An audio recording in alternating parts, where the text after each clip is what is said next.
Good evening, councilors. It is 6:30 p.m., so I will call the Tuesday, December 17th meeting of the Superior Common Council to order. Please rise for the Pledge of Allegiance. I pledge allegiance to the flag of the United States of America and to the republic for which it stands, one nation, under God, indivisible, with liberty and justice for all. Will the clerk please call the roll? Councillor Ledeen. Councillor Van Sickle. Councillor Moffett. Here. Councillor Sweeney is not here. Councillor Fennessy. Councillor Elm. Vice President Ludwig is also absent. Councillor Herrick. Councillor Johnson. And President Kraske. We have a quorum. Item 4.1 is the approval of the December 3rd, 2024 regular council meeting minutes. The motion was by Councillor Herrick, the second by Councillor Elm. Is there discussion? Hearing none, all those in favor, please signify by saying aye. Those opposed say no. The motion carries. Item 4.2 is the approval of the December 10th, 2024 special council meeting minutes. Motion is again by Councillor Herrick, second by Councillor Elm. Is there discussion? Hearing none, all those in favor, please signify by saying aye. Those opposed say no. The motion carries. And 6.4 is report from Mayor Payne. Hey, good evening again, councilors. This is our last meeting of 2024, and like with any organization, there's plenty of business that we would love to kick to the next year. There's a lot that is getting kicked to the next year, but we still have quite a bit to do to wrap up the year. And a lot of folks are going to start taking their holiday vacations. So if you have meetings with department heads, obviously we're going to try and set all those up. I'll just be a little bit generous. Everybody's going to be sweating as December 31st gets 30th gets close to the end of the year. Couple of things that have happened recently. You'll remember you agreed to pay for management training for all of our supervisors. We have 51 staff that we consider supervisors eligible for the training that you authorized. We had our first training session. It was largely a leadership style evaluation, common to many trainings. Our attendance was nearly perfect. 50 of 51 attended that training, and it was an all-day training. I thought it went very well. Supervisors got to spend a lot of time with each other, even cross-departmentally. We have several more ahead of us, so the verdict is still out, but I'm hearing positive feedback already from the staff that attended.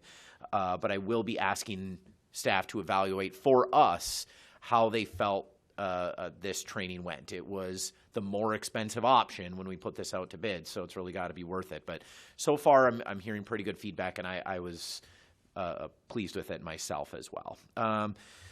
I don't always bring this up, but it was today, so it's fresh in my mind. Our Assistant Chief, John Keel, celebrated his retirement today, so if you get a chance to see him, please congratulate him on a very successful career. It was nice to see several former police officers return as well. Our Superior Days issues are set. I can't remember if I told you that at the last meeting. The legislative issues are set. The agency issues are largely set in that there's still some writing to do for them, and we would probably still take some last-minute agency issues. So if you are intending to join us for Superior Days, it's going to come up faster than you think. It's in mid-February, which I know sounds like a long ways away, but it's not. Please register and reach out to my office is probably the most efficient way to do that, or Lindsay Conley, our admin assistant that works for the city and the county. Either can get you started on your travel authorizations. And then among the end-of-year business that's most occupying us upstairs right now is finishing up that budget book. We're going to have a budget book finished. You see several more final budgets that I hope we will finalize tonight, small budgets, but the Finance Committee, I noticed, did hold the landfill budget. That's okay. What I think I'm ultimately going to do is release a digital version of the budget book with the proposed landfill budget in it. We'll host it on the website. It will still say proposed or preliminary, something like that, to avoid any confusion, so that everybody can see that complete budget book before the year is out. And then we'll do a print version that we can host at, a place like the clerk's office, the library. If you'd like a copy of it, we'll certainly provide that for you once those final budgets are passed. The goal is end of the year. It looks like we won't quite make that, but we're going to be pretty close. It's everything I wrote down anyways, unless there are questions. If not, we will proceed to the committee reports. Item 7.2 is the business of the Public Works Committee with a meeting held on December 5th. Is there a report from the chair? Yeah, thank you. You'll see by the meeting minutes, we spent quite a bit of time reviewing the 5-year permit between the City of Superior, the Army Corps of Engineers, and the Wisconsin the Department of Natural Resources.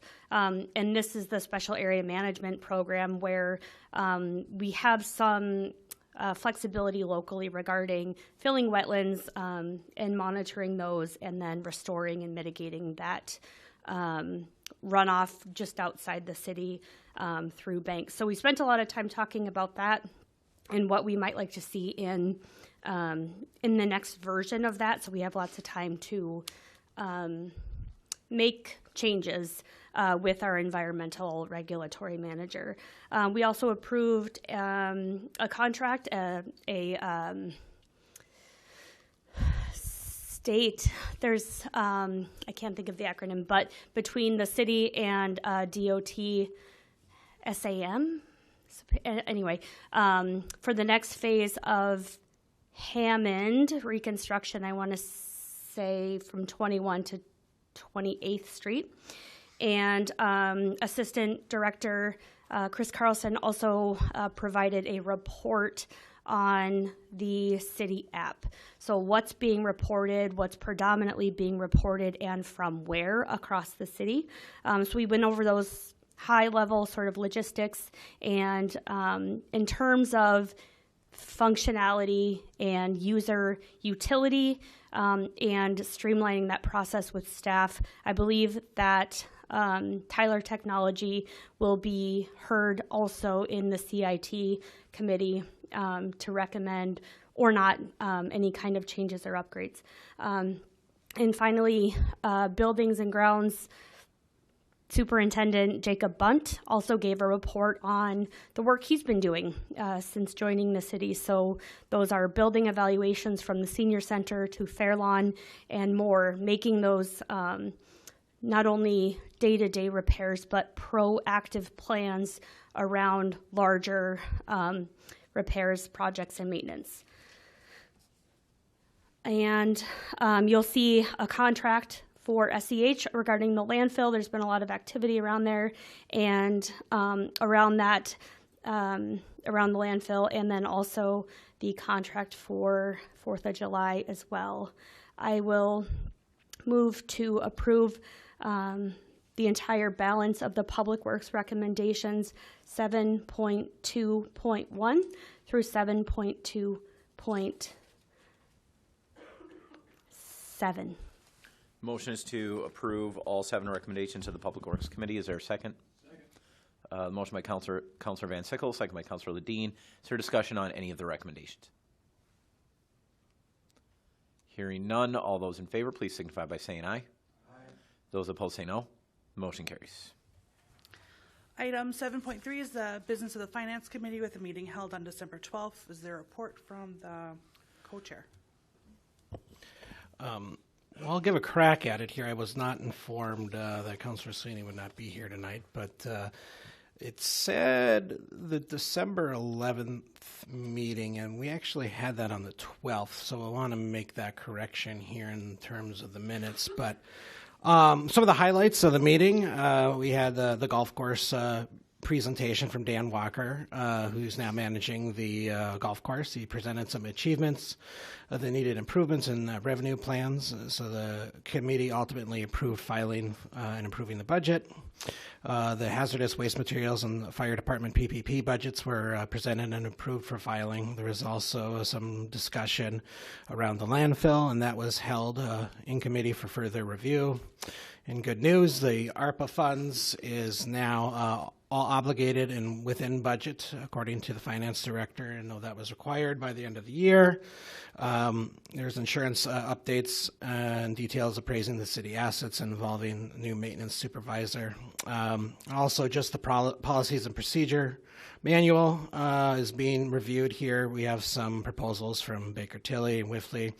I'm waiting for one more, and also discussions around the public museums, and there were updates from them in regards of the events and the fundraisings that they have done. And that is what I know. I had prior obligations, so I wasn't able to be there for the entire meeting. So if Councilor Herrick or if, Director Reinhardt had anything to add, that is all I have. Unless there are questions for the Vice Chair, the business in front of us is, well, I suppose you should read the recommendations then. Recommendation 7.3.1 is to approve the 2025 Golf Course Fund budget. Motion is by Councilor Herrick, second by Councilor Elm. Is there discussion? Hearing none. All those in favor, please signify by saying aye. Aye. Those opposed say no. The motion carries. 7.3.2 is to approve the 2025 Hazardous Materials Fund budget. Motion is by Councilor Elm, second by Councilor Herrick. Is there discussion? Hearing none. All those in favor, please signify by saying aye. Aye. Those opposed say no. Motion carries. And 7.3.3 is to approve the 2025 Fire Department Public-Private Partnership Fund budget. Motion is by Councilor Elm, second by Councilor Herrick. Is there discussion? Hearing none. All those in favor, please signify by saying aye. Aye. Those opposed say no. Motion carries. Item 7.5 is the business of the Public Safety Committee with a meeting held on November 21st. Is there a report from the chair? Thank you very much, Madam Clerk. No report. I gave this report from the November 21st meeting on our December 3rd meeting. The recommendation before you is something that was forgotten for our December 3rd meeting that got held to today. So with that, I will approve motion to approve 7.5.1. Okay, thank you. I will ask the clerk to read the ordinance first, please. The recommendation is to approve an ordinance amending City Code Chapter 112, Traffic Code, Schedule A, Stops, Section 3, 1- and 2-way stops to add 2 stop signs at Logan Avenue and 17th Street going east and west. Okay, I heard a motion to approve from Councilor Ledeen, and I think Councilor Elm seconded. Is there discussion? Hearing none. All those in favor of approving the ordinance, please signify by saying aye. Aye. Those opposed say no. The motion carries. And item 8.1.1 is the business of the Communications and Information Technology Committee with a meeting held on December 9th. Is there a report from the chair? Yes. So the CIT committee had reviewed a recommendation for the Superior Fire Department to purchase the First Due software suite. The fire chief had outlined the benefits of the software, highlighting its capacity to replace 5 separate systems, streamlining operations and improving efficiency. The software combines many tools into one platform, making it easier to manage tasks like event planning, scheduling, training, inspections, and emergency response. It integrates GIS mapping for pre-planned events like road closures and festivals. It also connects to the CAD system to pull live dispatch data and offers a public portal where residents and businesses can share key property details with the department if they so wish. The system will also automate processes like ISO reporting and reduce errors by syncing data directly from dispatch.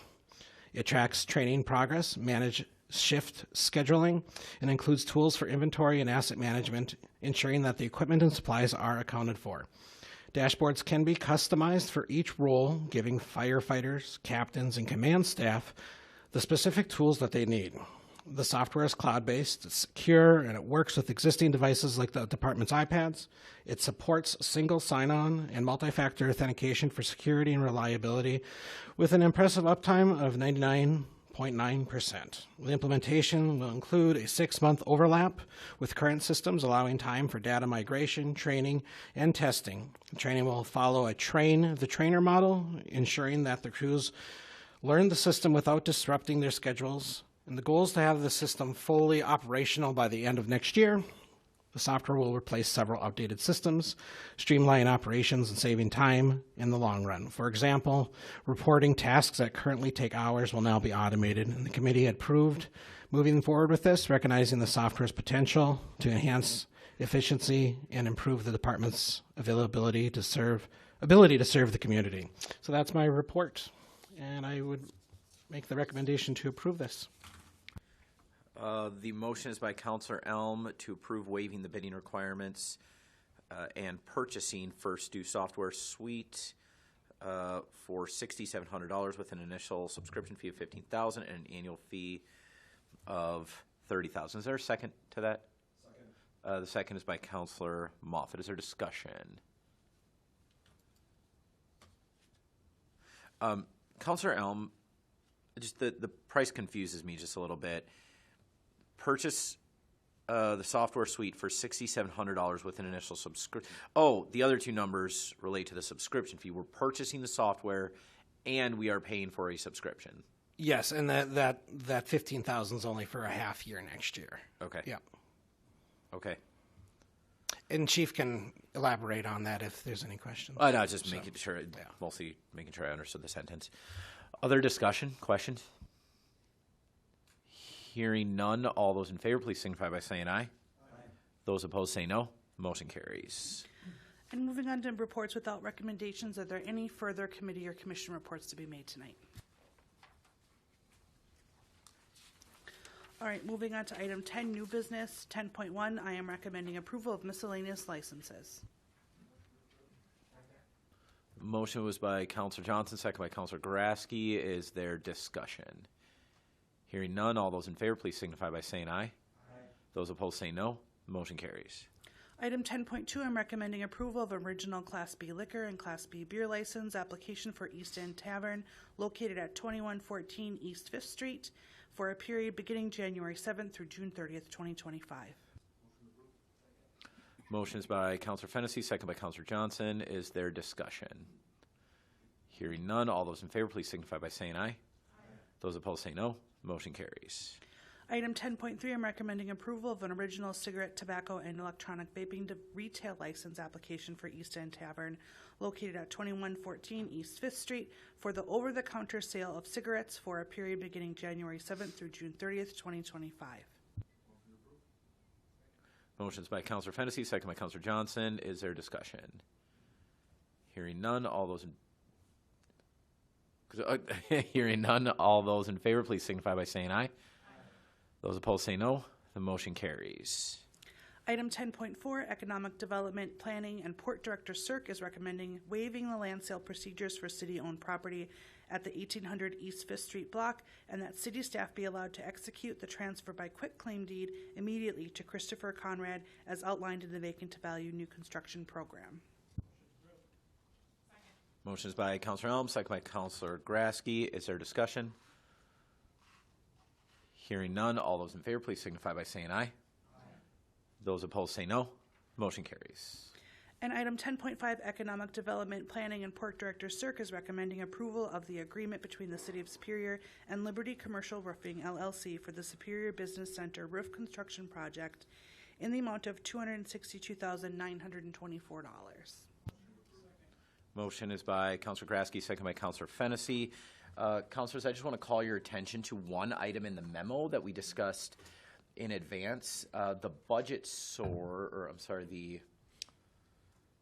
funding source. Sorry, I was just looking at this. Well, trust me when I say I was just looking at the memo. Now I can't find it. But the funding source from the city side is I'm recommending we take this from our building fund. This will be the first significant project that comes from the building fund. Originally, we had talked about doing this from the economic development fund, which is where we've historically sourced things related to the business center. This is a very minor point. I just wanted to call it out to make sure that you agree with me, but also to point out this is the first real use of the building fund. We've done some nickel and dime stuff, I think, along the way, but this is the first real project. That's why I asked Mr. Bunt to attend the meeting.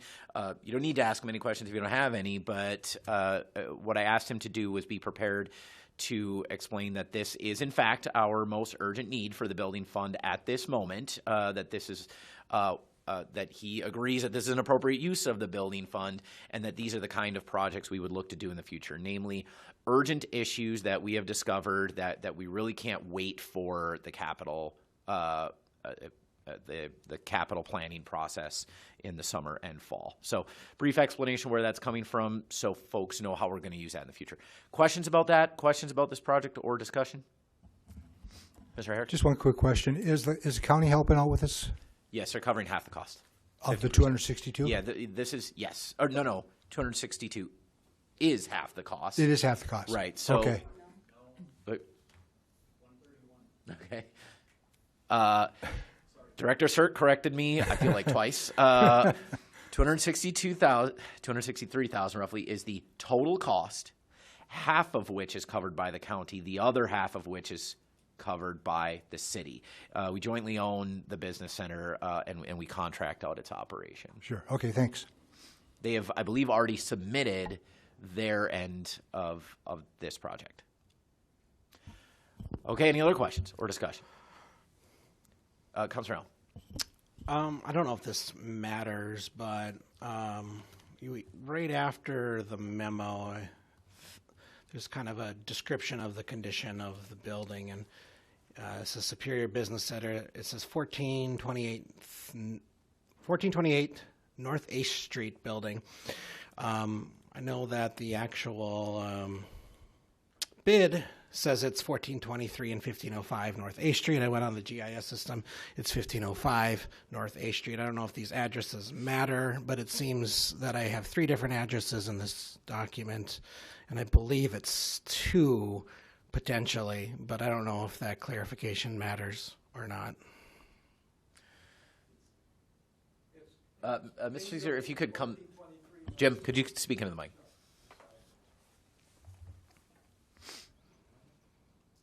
There we go. The main building is 1423 North 8th Street. The building that is attached to that, where the door company is 1505 North 8th Street. Okay, Where 1428 came from, I have no idea. that's a typo then on that document. That would, I'm assuming that would need to say 1423 and 1505 or. What you're actually approving is the bid. Right, and which so is it's the bid correct of those document, 2. Which I believe, I'll check it now, but. It's correct that I saw. It says 1423 and 1505 North 8th Street. So, that's all. Thank you for catching that. Any further questions or discussion? Hearing none, all those in favor of awarding the bid to Liberty Commercial Roofing LLC, please signify by saying aye. Aye. Those opposed say no. The motion carries. Is there any business by public? No sign-ups. Seeing no further business, we are adjourned. Thank you, councilors, and Merry Christmas.